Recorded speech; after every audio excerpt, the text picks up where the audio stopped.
하나님 말씀 고린도 후서 2장 14절로 17절 말씀입니다. 4절의 말씀이니까 합독해 보겠습니다. 고린도 후서 2장 14절부터입니다. 시작. 항상 우리를 그리스도 안에서 이기게 하시고 우리로 말미암아 각 처에서 그리스도를 아는 냄새를 나타내시는 하나님께 감사하노라. 우리는 구원받는 자들에게나 망하는 자들에게나 하나님 앞에서 그리스도의 향기니 이 사람에게는 사망으로부터 사망에 이르는 냄새요 저 사람에게는 생명으로부터 생명에 이르는 냄새라. 누가 이 일을 감당하리요? 우리는 수많은 사람들처럼 하나님의 말씀을 혼잡하게 하지 아니하고 곧 순전함으로 하나님께 받은 것 같이 하나님 앞에서와 그리스도 안에서 말하노라. 아멘.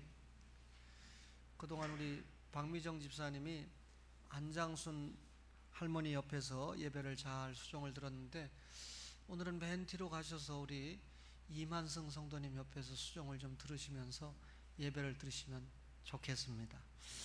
여러분, 우리가 고린도 후서 2장 14절부터 17절을 읽었는데 잘 아시는 것처럼 바울 사도가 13권의 성경을 기록하지 않았습니까? 그 성경 가운데 고린도 교회에 보낸 편지를 우리가 고린도 전서, 고린도 후서 이렇게 부르고 있습니다.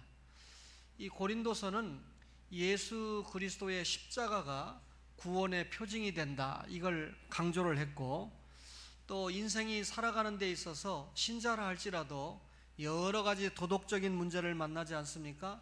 이런 여러 문제를 해결하는 유일한 방법이 그리스도의 십자가다라고 하는 것을 가르쳐주는 성경입니다. 이 당시에 고린도 교회는 설립된 지 얼마 되지 않는 교회입니다.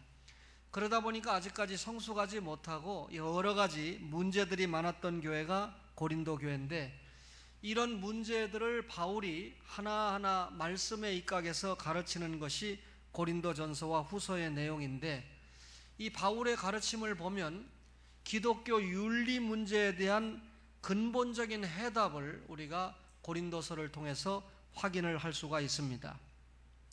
여러분과 저가 고린도 후서 2장 14절로 17절을 읽었는데, 이 고린도 후서를 읽다 보면 이 바울의 자서전을 읽는 것 같은 그런 느낌이 듭니다.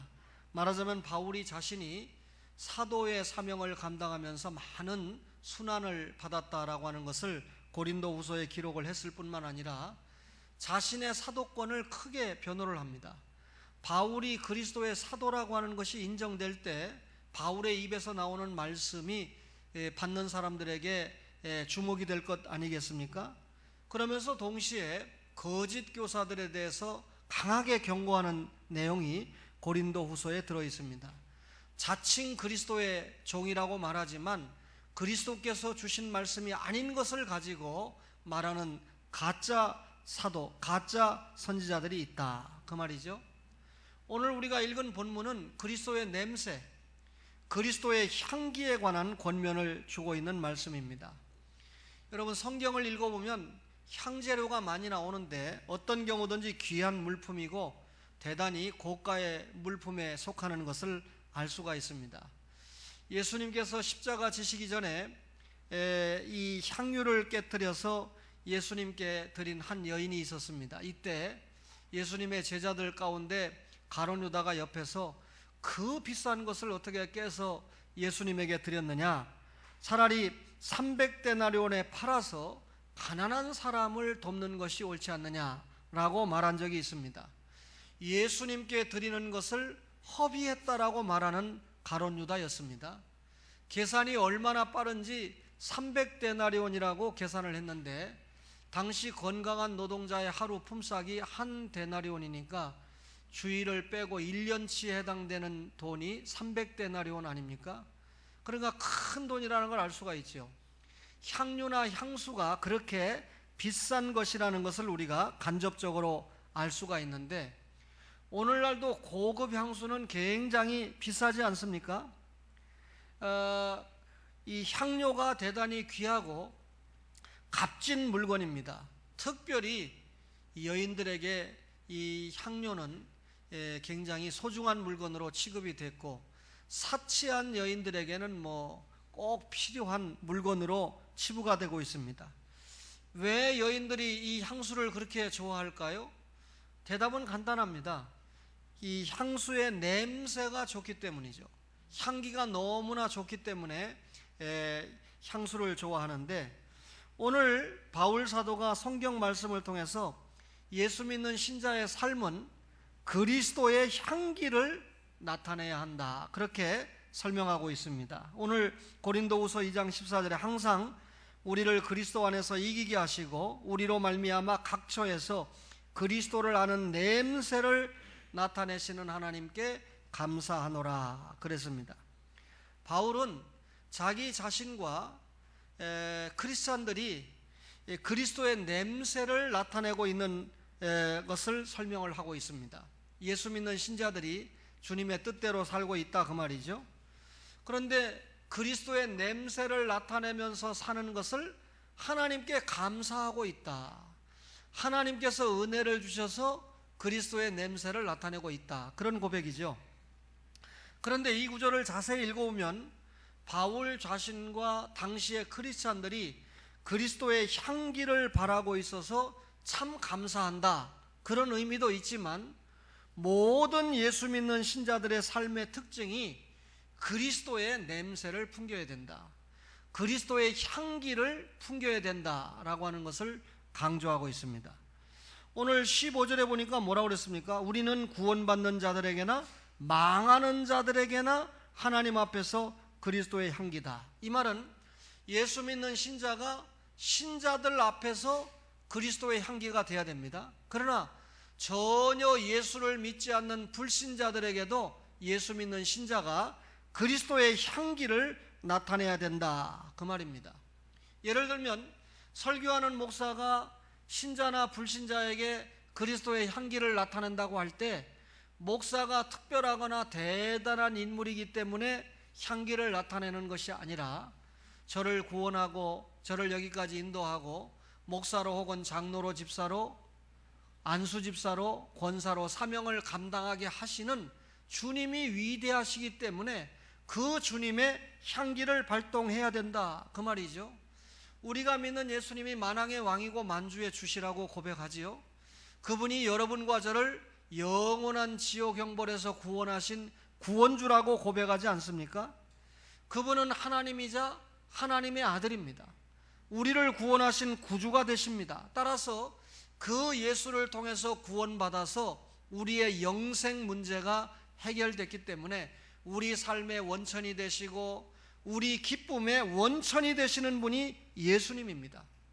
이렇게 예수님을 고백한다고 하면 예수님을 영접한 여러분과 저가 그리스도의 향기를 발휘하면서 사는 것은 당연하지 않겠습니까?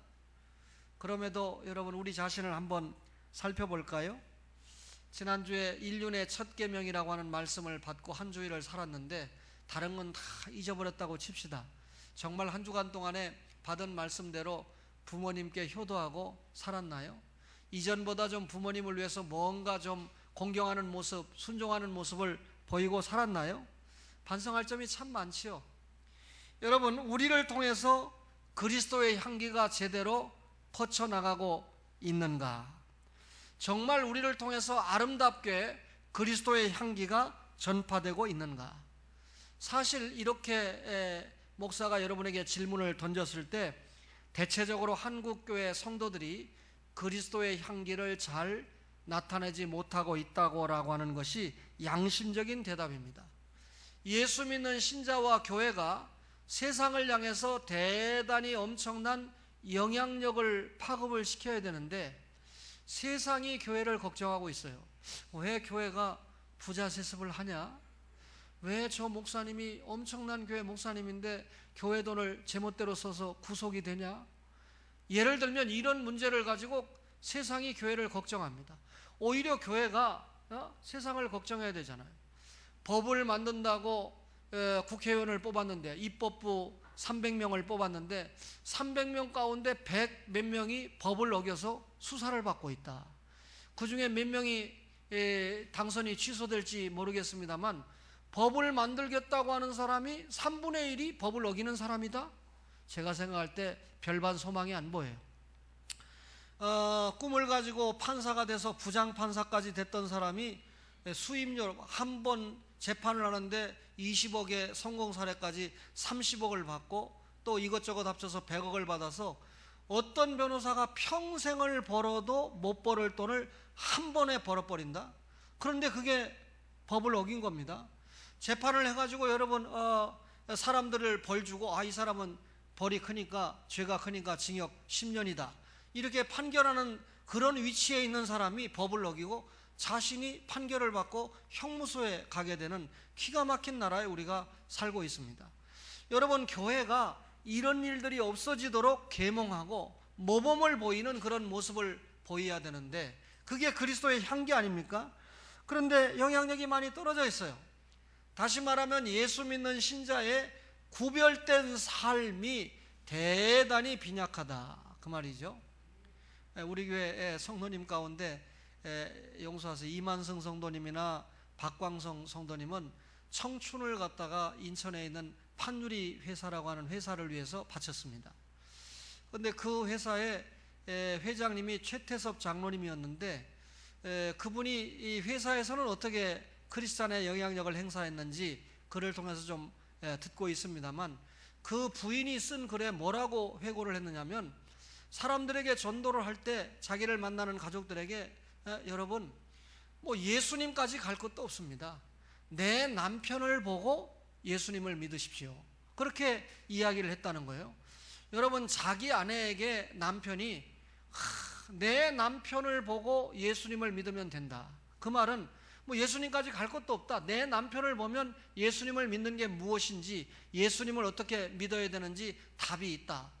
가장 가까이에 있는 아내에게 이렇게 인정을 받을 수 있는 사람이었다라고 하는 것에 참 대단히 기쁜 간증거리가 된다, 그렇게 생각을 합니다.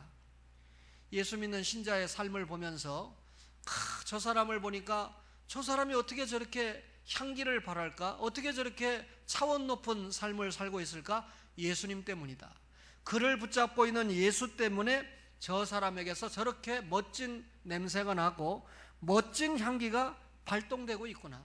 이런 설교를 하고 있는 목사와 말씀을 받고 있는 여러분들이 이런 말씀을 받으면서 정작 우리가 그리스도의 향기를 바라고 있는지 이 시간에 다시 한번 우리 자신을 살펴보면서 우리의 삶이 그리스도의 향기로 풍성한 은혜가 있기를 바랍니다. 그러면 어떻게 그리스도의 향기를 나타내는 삶을 살 수 있겠습니까? 우선 우리가 그리스도의 향기를 발동하려고 하면 우리가 그리스도의 향기에 흠뻑 젖어야 되지 않겠습니까? 아이들이 PC방에 다녀오면 요즘은 담배를 많이 법적으로 제재를 하고 있습니다만 얼마 전까지만 해도 아이가 담배를 피지 않는 아이인데도 PC방에 들어갔다 오면 엄청나게 담배를 피죠.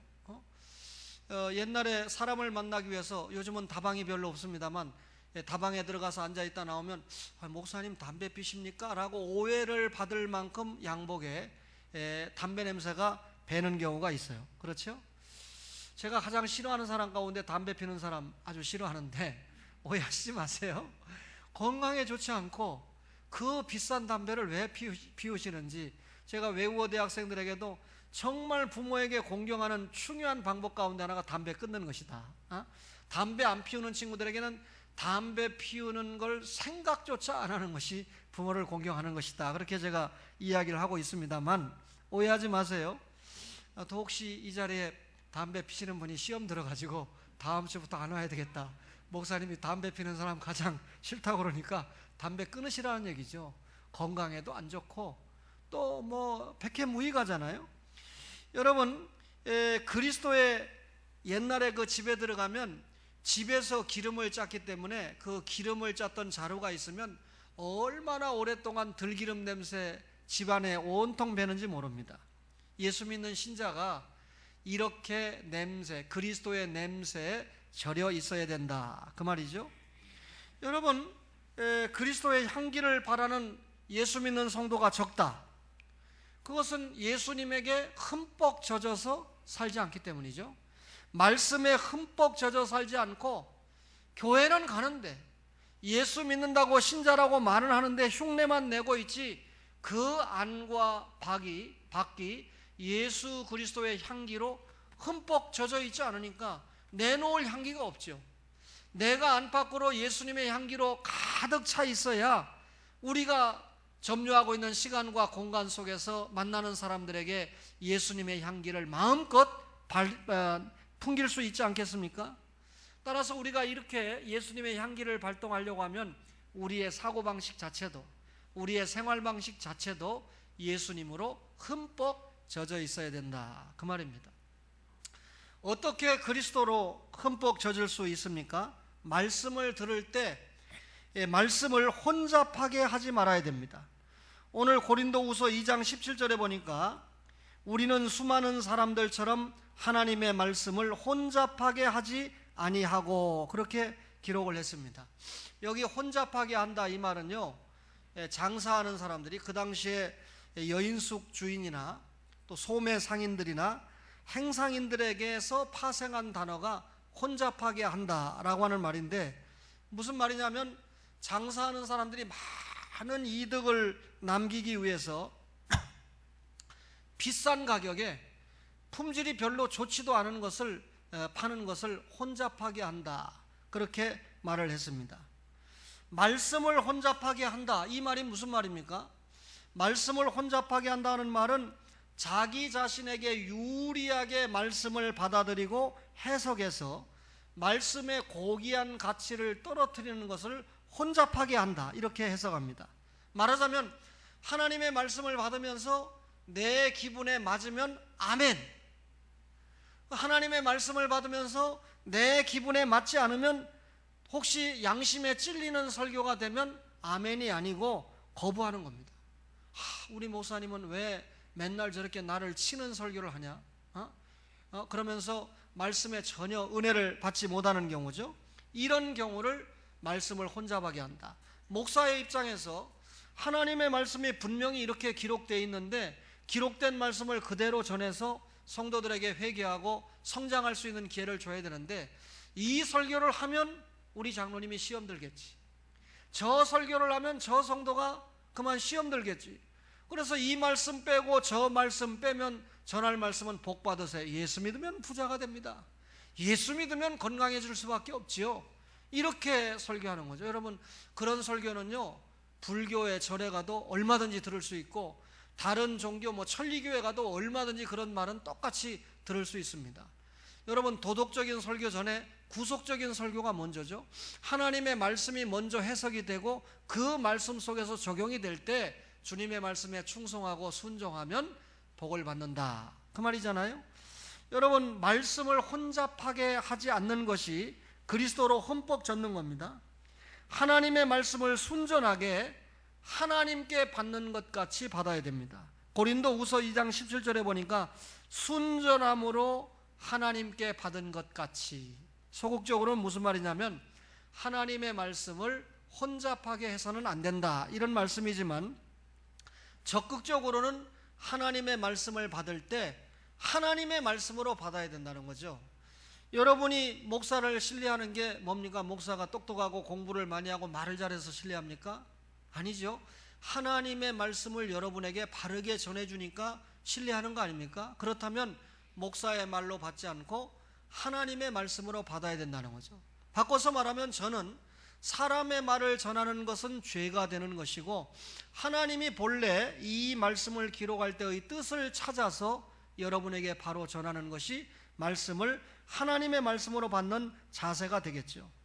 여러분들이 이 말씀을 하나님의 말씀으로 받는다, 이 말은 성령님이 역사하시는 순전한 말씀으로 받는다, 그 말이죠. 그렇게 말씀을 받아야 그리스도에 흠뻑 젖을 수 있다는 거죠. 왜? 그리스도가 말씀이지 않습니까? 말씀이 육신이 되어 우리 가운데 거하신 것 아닙니까? 따라서 하나님의 말씀을 그리스도의 말씀으로 받을 때 그리스도께 흠뻑 젖을 수가 있다. 여러분, 말씀을 받되 하나님께 받은 것 같이 받아야 된다, 이 말은 나에게 유익하니까 이 말씀이 좋구나, 이 정도가 아니고요. 참 말씀이 나에게 참 유익하구나, 나를 구원시키고 나를 변화시키는구나, 그 정도가 아니고요. 하나님께서 지금 나에게 말씀하고 계신다. 어떤 말씀이든지 지금 이 설교 말씀이, 오늘 그리스도의 향기라고 하는 말씀이 다른 아무개에 주는 말씀이 아니고 나 자신에게 지금 하나님께서 주시고자 하는 말씀이 주어지고 있다. 이렇게 받는 사람이 그리스도 향기에 흠뻑 젖을 수가 있다는 것입니다. 말씀을 읽거나 들을 때 하나님께 말씀을 받는 것 같이 깨달으면 하나님 그리스도를 알게 될 것입니다. 여러분, 그리스도를 알게 되니까 그 말씀 앞에 자신을 비추어서 자신을 온전한 그리스도의 사람으로 변화시키게 됩니다. 그리고 그리스도로 옷을 입게 됩니다. 빛의 갑옷을 입게 됩니다. 그리스도로 옷을 입게 됩니다. 여러분, 이미 그리스도의 향기로 흠뻑 젖었습니다. 그러니까 우리가 가는 곳마다 우리의 언어나 우리의 행실이나 우리의 표정을 통해서 그리스도의 향기로 흠뻑 젖었으니까 바랄 수밖에 없다, 그 말이죠. 예수 믿는 신자의 삶의 변화라고 하는 것은, 여러분과 저가 예수 믿으면서 내가 변했다, 아무개 성도가 참 예수님 믿고 변했다, 그 말이 무슨 말입니까? 말씀을 대하는 자세가 달라졌다, 그 말입니다. 설교를 들을 때 과거에는 졸았는데 지금은 졸지 않았다, 변화입니다. 설교를 들을 때 과거에는 스마트폰만 보고 말씀에 집중하지 않았는데 지금은 하나님의 말씀을 두 귀를 쫑긋 세우고 열심히 듣는다, 일단 변화가 시작됐다는 말입니다. 그렇게 해서 말씀이 가슴속에 충만하게 저장이 되니까 이제는 삶을 통해서 저장된 것을 내놓을 수밖에 없잖아요. 그것이 뭡니까? 그리스도의 향기 아니겠습니까? 여러분, 그리스도의 향기는 희생이 수반되어야 그리스도의 향기를 발할 수 있습니다. 소금이 들어갔습니다. 소금이 맛을 내려면 반드시 녹아야 맛을 낼 수가 있죠. 양초가 불을 밝히려면 양초 스스로가 자신을 태워야 양초가 불을 밝힐 수 있습니다. 예수 믿는 신자가 가만히 있다고 향기가 발동되는 것이 아니라 예수 믿는 신자가 그리스도의 향기를 발하려고 하면 희생하는 삶이 따라와야 향기가 나타납니다. 신자가 가정에서, 교회에서, 직장에서, 사회에서 사람들과의 관계 속에서 예수 믿는 사람은 깍쟁이, 이게 아니고 예수 믿는 신자가 희생하는 삶의 자세를 가지지 못하기 때문에 그리스도의 향기를 발하지 못한다라고 하는 사실입니다. 교회 역시 마찬가지입니다. 사회 속에서 희생하고 봉사하는 면이 약하기 때문에 그리스도의 향기가 약한 거 아닙니까? 션이라고 하는 가수가 손석희 씨랑 대담을 하는데, 무슨 어린이들을 위해서 병원을 만드는데 10억 원이 당장 필요하대요. 그런데 자신이 2년만 모으면 그까지 10억은 금방 모을 수 있다. 인기가 있는 사람이니까 돈벌이가 좋잖아요. 전혀 모을 수가 없어요. 수입이 있는 대로 외상으로 이 자선을 하니까, 구제를 하니까. 그러니까 대단한 사람이죠. 손석희가 똑똑한 사람인데 사장이면서 앵커하는 사람 아닙니까? 션을 만날 때마다 자신은 감동을 받고 션과 인터뷰를 할 때마다 부끄러움을 느낀다, 이렇게 표현을 했는데, 션이 그런데 이렇게 숨어서 구제를 오른손이 하는 것을 왼손이 모르게 하는, 그렇게 안 하고 왜 이렇게 자선하는 때마다 공개가 되고 있느냐, 이렇게 물으니까 내가 누구처럼 돈이 많으면 절대로 공개하지 않는다. 이 자선에 꼭 구제 30억이 필요한데 나에게는 30억 원이 없다. 내가 내놓을 수 있는 건 3억 분이다 지금. 나머지 27억 원은 누군가 동참을 해줘야 이 일이 될 수 있기 때문에 자신이 희생하는 모습을 보여서 남들이 감동을 받고 도전을 받아서 함께 협력을 해서 이 일이 되도록 공개를 할 뿐이지, 자신이 능력만 된다면 숨어서 하고 싶다, 제 마음이에요. 우리 교회가 형편만 된다면 전혀 떠벌리지 않고 우리 교회가 알아서 선교하고 우리 교회가 알아서 구제하고 싶은데, 그게 안 되니까 어떤 일정한 부분의 구제와 선교가 모아질 때 제 인맥을 지금까지 동원을 했습니다. 그러나 앞으로는 제가 여러 가지 변화가 따라오고 있습니다만, 어쨌든 여러분, 이 희생하는 가수, 이런 가수는요, 나오면 절대 채널 고정하세요. 유행가가 나오든 뭐든 끝까지 들어주세요. 그래, 그런 사람이 나오면 인기가 있어야 이게 올라갈 거 아닙니까? 출연료가. 그런데 전혀 수백억 수천억을 벌어도 이 구제가 뭔지, 이 뭡니까, 자선이 뭔지 전혀 모르는 연예인들 오면 빨리 채널 돌리세요. 기독교 방송으로 돌리든지. 봐줄 필요 없어요. 걔네들 몸값만 올려주면 나라가 망합니다. 여러분, 세상은 더러운 것이다. 세상은 우리가 세상에서 구별돼야 되지. 저런 것들과 어울리면 되겠나? 술 먹고 담배 피는 저것들하고 우리가 상대하면 되겠나? 그러면서 교회 문을 꼭꼭 걸어 잠그고 상대를 안 하면 언제 우리가 누구에게 크리스찬의 향기를 발동한다는 말이죠? 예수 믿는 신자가 우리끼리 친교하고 우리끼리 화목, 자기끼리 헌금해서 자기 교회 먹고 마시고 놀고 친교하고 이걸로 교회가 돈 다 써버리고, 그러면 안 되잖아요. 그리스도의 향기라는 설교 들을 자격이 없지요. 그리스도의 향기를 안에서도 발동하지만 반드시 밖에 나가서 불신자들에게 우리가 향기를 뿜어내줘야 그 불신자들이 우리를 통해서 한 사람 두 사람 얽혀서 주님 앞에 나올 거 아닙니까? 따라서 우리가 세상 속에 들어가서 그리스도의 향기를 발해야 됩니다. 그런데 자기 믿음이 굳건하지 못하니까 세상 속에 나가 보면 이 사람이 크리스찬인지 아닌지, 이 사람이 장로가 맞는지 안 맞는지, 저 사람이 권사가 맞는지 안 맞는지 모른단 말이죠. 불신자처럼 군단 말이죠. 그러면 여러분, 우리가 언제 크리스찬의 향기를 발할 수 있겠습니까? 향수가 뚜껑을 열어놓으면 다 날아가 버리죠. 그렇죠? 여러분, 이 뚜껑을 열어놓으면 다 날아간다는 말은 냄새를 풍기니까 이 맞는 사람은 좋을 거 아닙니까? 여러분, 마찬가지로 예수 믿는 신자가 이런 희생이 없이 그리스도의 향기를 발할 수 없다는 것입니다. 예수님께서 지금까지 여러분과 저에게 우리의 구세주로 믿어지고 추앙을 받는 중요한 이유가 무엇입니까? 예수님의 희생은 하나님의 희생이기 때문에요. 하나님이신 예수님이 이 땅에 오셔서 희생하셨습니다.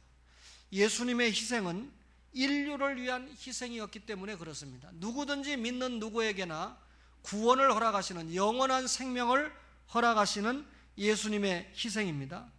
뿐만 아니라 예수님의 희생은 의인을 위한 희생이 아니었고 죄인을 위한 희생이었기 때문에 정말 고귀한 희생이었죠. 그분은 섬김을 받으러 오신 분이 아니라 오히려 섬기려 오신 분입니다. 자기 목숨을 많은 사람의 대속물로 희생하기 위해서 이 땅에 오신 분이 예수님입니다. 따라서 희생하는 폭이 넓고 희생하는 폭이 많을 때 우리가 더욱 예수님의 향기를 발할 수 있다, 그 말입니다. 여러분, 오늘 교회와 성도들 가운데 문제가 발견되는 가장 큰 것이 뭐냐면 희생하는 삶이 없다는 거예요. 제가 처음 예수 믿을 때만 해도 성도들 가운데 희생하는 삶을 보이는 선배들이 참 많았습니다. 그러나 교회들마다 성도들이 점점점 희생하려고 안 합니다. 세상을 위해서 어떤 희생을 감수를 한다면 우리가 그리스도의 향기를 얼마든지 나타낼 수 있을 것입니다. 오늘날 여러분, 신학이 얼마나 발전했는지 몰라요. 옛날 우리 선배 목사님들 참 경건했지만 학적으로 말하면 정말 무식했어요. 제가 지금 저 정도의 신학의 학문을 봐도 내 앞세대의 목사님들 보면 참 무식해요. 그런데 경건했거든요. 그만큼 지금 신학이 발전했는데 그럼 한국교회가 더 멋지게 발전하고 살아나야 되는데 왜 이렇게 기가 막힌 어려움을 겪고 있습니까? 신학은 발전하고 머릿속에 아는 건 많은데 희생을 안 해요. 섬기지 않아요. 아마 설교를 듣는 가운데 여러분 성도들 가운데도 지난번에 어떤 장로님이 그분은 차라리 신학을 안 했으면 좋았을지 모르겠다. 신학은 엄청나게 수준이 높아요. 그런데 전혀 희생과 섬김이 없어요. 옆집에 누가 죽어도 안 가봐요. 그러니까 그런 분은 목사님이 안 되는 게 훨씬 좋았을 것이다, 이런 표현을 쓰는 것을 제가 봤는데 동의하고 있어요. 섬김이 없고 희생이 없는데 여러분 그리스도의 향기를 바랄 수 있습니까? 예수 믿는 게 이론이고 예수 믿는 게 논리지 않습니까? 이런 설교를 들으면서 나는 지금부터라도 그리스도의 향기를 바라는 그런 사람이 되고 싶다. 그렇게 생각되시는 분은 아멘으로 결단하시기 바랍니다. 예. 실천이 없는 그럴듯한 외침이 교회 안팎에서 사라지고 별로 말하지 않는 것 같지만 말씀 속에서 하나 둘 희생하는, 헌신하는 그런 모습이 보여져야 됩니다. 설교하는 목사도 청산유수처럼 강단에서 말은 잘하는데, 여러분 제가 부모님께 공경하세요 이렇게 설교를 하고 있는데 목사가 지 아버지 어머니에게 전혀 공경하는 모습이 없다고 그러면 여러분들이 아이고 지나 잘하지. 여러분 만약에 목사가 희생하는 모습을 보이지 않으면서 여러분들에게만 희생하라고 하면서 그러면 여러분들이 속으로 아이고 지나 잘하지 이렇게 얘기할 거 아닙니까? 결국은 여러분 그 교회가 뭐가 되겠어요? 그러니까 저를 위시해서 적어도 이 자리에 있는 집사님 이상의 성도들은 희생하는 자리에 들어가야 돼요. 그게 그리스도의 향기를 바라는 아주 중요한 일이 된다는 것이죠. 말쟁이가 아니고 묵묵히 기도하면서 성령님의 인도를 받아서 주님의 일을 감당하는 사람이 그리스도의 향기를 바라는 성도의 요건이 되겠죠. 1902년에 이 땅에 오셔서 2000년에 주님의 부름을 받은 한경직 목사님은 한국교회를 대표하는 목사님이었습니다. 중앙일보사가 광복 50년 한국을 바꾼 백인, 이렇게 한국을 바꾼 백인을 뽑았는데 한경직 목사님을 뽑았어요. 중앙일보사 예수 믿는 신문사가 아니거든요. 또 엄격하게 말하면 종교인을 배제하려고 노력을 할 수밖에 없거든요. 그럼에도 불구하고 한경직 목사님을 뺄 수가 없었습니다. 또 중앙일보사가 건국 60주년을 맞이해가지고는 대한민국을 세운 사람 32인 중에 한 사람을 한경직 목사님을 포함시켜서 이제 100명 정도가 아니라 건국 32인의 중요한 인사 가운데 한경직 목사님이 들어간다. 이 말은 무슨 말입니까? 한경직 목사님은 시종 목사로 살았거든요. 그러면 목사로 살면서 뭘 발동했다는 겁니까? 그리스도의 향기를 발했기 때문에 중앙일보사 언론인들도 알아주는 그런 그리스도의 향기가 한경직 목사님에게 있었다. 여러분 한경직 목사님에 대한 평가를 신학과 설교, 한경직 목사님이 신학이 높다 이렇게 말하는 사람 아무도 없어요. 신학교에서 그렇게 말했다가는 무식하다 소리 듣습니다. 한경직 목사님이 뭐 설교를 잘한다, 한경직 목사님 설교를 잘한다고 하면 그 사람은 설교 들을 줄 모르는 사람이다 이렇게 말합니다. 그러니까 신학도 약하고 설교도 약한 분인데 왜 이렇게 이분이 존경을 받고 인정을 받았을까요? 그는 섬기는 목회를 했고 그는 희생하는 목회를 했습니다. 신사참배를 했다는 이유 때문에 얼마나 엄청난 회개를 하신 분입니까? 근데 신사참배를 안 한 목사님들이 다 그런 건 아니지만 나는 신사참배 안 했다, 너는 신사참배 했지, 네가 목사야? 이렇게 공격하고 비난만 했지 신사참배를 안 한 목사님들이 감옥 살고 순교하는 바람에 자식들이 불쌍하게 살았잖아요. 옛날에 아버지 없으면 다 불쌍하지 않습니까? 그렇게 불쌍하게 사는 사람들을 신사참배를 안 하고 세워진 교회나 교단이나 성도들이 돌봐준 게 아니라 신사참배를 했던 한경직 목사님, 회개한 한경직 목사님이 여러분 잘 아시는 것처럼 전혀 신사참배 안 하고 순교한 그 자녀들, 불쌍한 자녀들의 생활을 책임지고 학비를 책임졌다는 것을 여러분 저를 통해서 듣고 있지 않습니까? 한경직 목사님이 북한에 있는 숭실학교를 남한에 복원을 했어요. 그게 숭실대학 아닙니까? 그죠? 또 숭이 이 여자 중고등학교 아닙니까? 또 많은 고아원, 많은 학교, 또 병원 이런 것들을 세워서 다 이 한국 사회가 변화하는데 엄청나게 기여를 해주신 분이 한경직 목사님입니다. 그분이 돌아가셨는데 부자 세습 안 했어요. 그분이 돌아갔는데 집 한 채가 남아있지 않았어요. 신는 옷도, 입는 옷도, 신는 신발도 거의 단벌과 한 켤레로 좋겠지요. 한국 최고의 목사님이 은퇴한다고 장로님들이 처음 그랜저가 나오는데 그랜저를 사주니까 사주지 말라고 그랬는데 장로님들이 양심이 있으니까 이렇게 우리 교회를 위해서 희생하고 한국 교회를 위해서 희생한 이런 목사님이 은퇴하시는데 이를 좀 보실 수 있도록 차는 하나 사드려야 되지 않느냐 해서 나름대로 좋은 차를 하나 사드렸는데 이틀 만에 팔아먹지 않았습니까? 가서 고아원에 그대로 갖다 줬어요. 그러니까 다시는 이제 장로님들이 이 한경진 목사님이 이런 분이구나, 실제로 말만 거절하는 분이 아니고 실제로 그렇게 사신 분이구나 하기 때문에 그 이후로 그렇게 하지 않았잖아요. 여러분, 이렇게 그리스도의 향기를 발동하는 삶을 살 때 영향력 있는 크리스찬이 될 수 있어요. 우리 교회 여전도사님이 두 분이 됐네요. 앞에 계신 변전도사님은 희생의 삶을 살았죠. 자기 간도 남을 위해서 빼주고 자기 이 신장도 하나 남을 위해서 줬으니까 참 이런 분과 함께 내가 사역을 한다는 것이 참 대단한 기쁨이다, 그렇게 생각이 됩니다. 우리 최재희 전사님도 여러분 제가 공개를 안 해도 어떻게 지난날 희생과 헌신의 삶을 살았는지 여러분이 잘 알 겁니다. 특별히 제가 어제 그 딸과 아들과 식사를 하고 헤어지면서 엄마가 아들과 딸을 위해서 정말 희생을 알고 있느냐? 아들이 3, 4살 때 아버지가 천국에 가버렸으니까 딸은 아빠 얼굴도 모르잖아요. 그런데 엄마가 이 두 아들을, 한 아이는 대학원을 졸업시키고 한 아이는 대학을 졸업시킬 만큼 희생을 하고 그것보다 더 중요한 게 신앙으로만 두 아이를 양육을 했는데, 강신욱 장로님이 우리 지연이를 만나고 와서는 저에게 정말 하나님 앞에 반듯하게 자란 친구인 것을 알 수가 있다. 그래서 제가 말해줬습니다. 지연이가 반듯하게 자란 뒤에는 그 뒤에 한나가 있었고 그 뒤에 윤희계가 있었고 그 뒤에 수산나가 있었습니다 라고 이야기를 했습니다. 이제는 자녀들에게 내가 이야기하기를 아들과 딸을 위해서 희생하는 정도의 엄마가 아니라, 또 한 교회만을 위해서 권사로 희생하는 엄마가 아니라, 이전에 하셨던 전도사님직을 복직을 해서 많은 성도들을 위해서 희생하고 섬기는 삶을 사셔야 된다.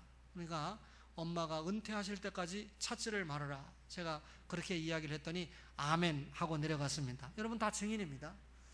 여러분 두 분의 희생과 섬김을 통해서 여러분 목사가 희생을 하는가 섬김을 하는가 하는 것은 여러분의 판단에 맡기고, 어쨌든 제가 오늘 두 전도사님을 만나서 함께 잠시 대화하고 기도하면서 두 분의 동역을 통해서 목사가 행복한 사역을 감당하고 주님의 교회가 더욱더 하나님 나라 확장에 기여할 수 있는 교회가 되도록 하자 하고 기도를 했습니다. 여러분, 하나님의 말씀을 대하는 자세를 바꿔봅시다. 하나님의 말씀을 순전하게, 하나님의 말씀 그대로 받아서 내 생활에 실천하고 그리스도께서 그리하셨던 것처럼 남보다 더 희생하고 더 헌신을 해야 됩니다. 부끄러운 고백이지만 저희 어머니는 안 그러셨지만 저희 아버지는 평생에 아들에게도 용돈을 안 주셨는데 저희 이모부나 동서지요, 처남이, 외삼촌이나 처남이죠, 만나서 아마 옛날에 한 잔씩 하셨을 때도 의도만 잡수셨지 한 잔도 사신 일이 없을 거예요. 한 번도 식사를 하신 일이 없을 거예요. 근데 이번에 내려가서 만나 뵈니까 그 정 목사님께서 저희 아버지가 확실한 장로님이래요. 할머니 할아버지만 한 20여 분 나오는 교회인데 이분들이 용서하세요 1,000원 2,000원 헌금하시니까 귀한 헌금이지만 교회를 운영하는 데는 참 어려운 액수잖아요. 근데 저희 아버지가 5만 원씩 감사 헌금을 한다는 거예요. 그래서 제가 아버지 저도 어려운데 결국은 아버지 저한테 용돈 받아가지고 이렇게 헌금을 많이 하시는 이유가 뭡니까? 그러니까 정 목사님이 불쌍해, 교회가 어려워. 장로님들 저를 불쌍하게 생각하고 교회가 어렵다고 생각해야 진짜 장로님이에요. 그래서 저희 아버지가 이렇게 변하신 것 때문에, 옛날에는 돈을 터무니없이 달라고 저한테 요구를 하셨거든요. 근데 얼마를 드릴까요? 한참 고민하시더라고요. 그러더니 월요일 날 장남이 와서 15만 원을 줬는데 너도 15만 원만 주고 가라. 그래서 내가 15만 원에다 더 보태서 드리니까 훨씬 기뻐하시죠. 아마 다음 달쯤 가면 더 떨어졌다고 그러고 5만 원씩 감사헌금 하는데 돈이 있겠어요? 그래도 제가 얼마나 감사한지. 저희 아버지가 이제 교회가 뭔지 알고 구원의식이 생기니까 목사의 생활이 어떤지를 알고 개척교회의 어려움이 어떤 줄 알고, 그러니 과거에 이 목사가 어려울 때 아버지가 솔선하지 못한 일에 대해서 얼마나 후회하시겠어요. 이게 말씀을 듣고 변화하는 거 아닙니까? 그 목사님이 늘 와서 예배를 드리고 말씀을 전해주고 하니까 믿음은 들음에서, 들음은 그리스도의 말씀으로 말미암지 않습니까? 사랑하는 초원의 가족 여러분, 하나님의 말씀을 그대로 받고 실천해서 그리스도의 향기를 발동하는 초원의 모든 가족들이 되시기를 주의 이름으로 축원합니다.